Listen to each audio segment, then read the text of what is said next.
Hello everyone, it's Kathy here with another video. I just wanted to give a little tip that I use in the garden for when I'm feeding the birds to ensure that the little birds get a fair share of the good stuff and they're not just pushed out by the larger birds. If you're watching this video to the side on the decking behind the feeding plate, you'll actually see sparrows collecting and feeding on there.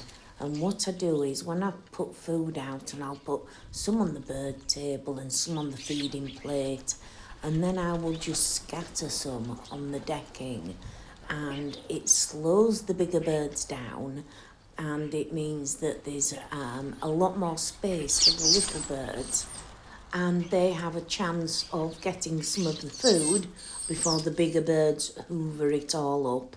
As you can see right now, there's lots of little sparrows on the decking, busy getting all the bits of seed and suet that are down there.